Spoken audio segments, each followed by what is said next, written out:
Hi, it's Deanna, and today I'm going to show you an antique Victorian bisque head, socket head doll. And when I say socket head, I mean it articulates. So the body is made out of wood and jointed composition. So her head swivels and her arms and legs swivel and can go in different positions.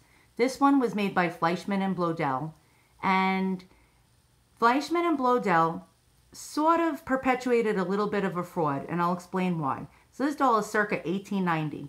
Fleischmann and Bloedel was a German doll maker who founded his company in 1873. So what had happened was at this time, the French doll makers were making an elite product for the rich. People that were middle class or lower middle class could not afford French dolls for their children. So Germany became what China is today. So this was during the Industrial Revolution, and Germany started making dolls.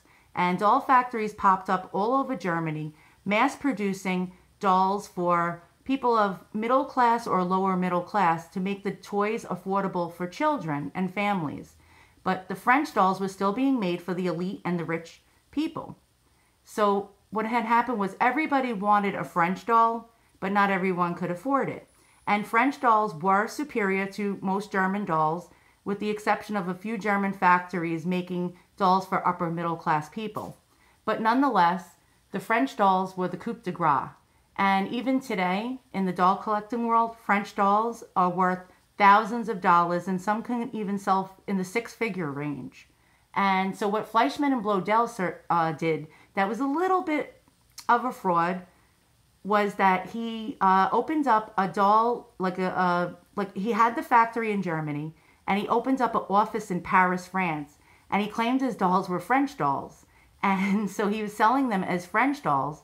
He was a German, and he also, I believe, had a home or an apartment in France, but was having them produced in Germany in a mass-produced fashion and selling them as French dolls and making extra money, making a bigger profit. But his dolls are unmistakably German. This one is one of the examples of one of his dolls, which look very French, is called a French doll, but is really German. And he also became, what had happened was the French makers all of a sudden could no longer compete with the German doll factories. The German doll factories made millions upon millions of dolls, and they did put out a good product. And people started just buying German dolls because they were way more affordable, and they were tired of paying the huge prices for these French dolls. And the French doll factories started to fall into bankruptcy. They couldn't make a profit anymore.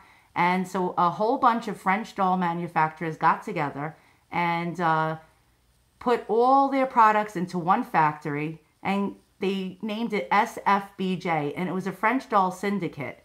And Fleischmann and Bloedel joined them and became the director. And so here it was a German doll maker who perpetuated a bit of a fraud, saying his dolls were French, and yet his own people sold them out. And he could no longer make a profit and had to band together with a bunch of French doll makers just to try to make a living. So this doll is beautiful. She's wearing her original ethnic folklore costume, and these folklore costumes actually represented a certain country. That was their national costume. I'm unsure of what country this represents, but nonetheless, it's in mint condition. It looks like it was just made yesterday. This doll is all original from the time she was made, circa 1890s, and her costume is exquisite. Look at the details and the workmanship on this.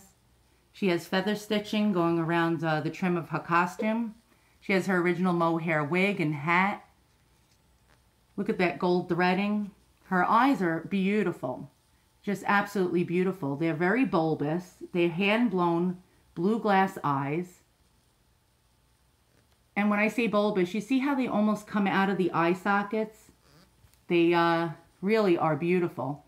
She has an open mouth with teeth, feathered eyebrows, upper and lower painted lashes, and she has that jointed composition body, which can be articulated into different positions.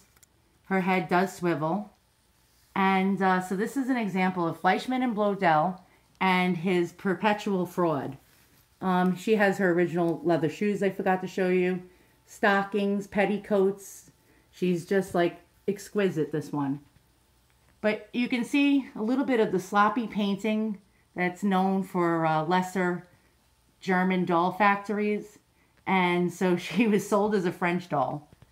And I thought you guys would be interested in seeing this and hearing a little bit of a story behind this. And once again, thanks for watching.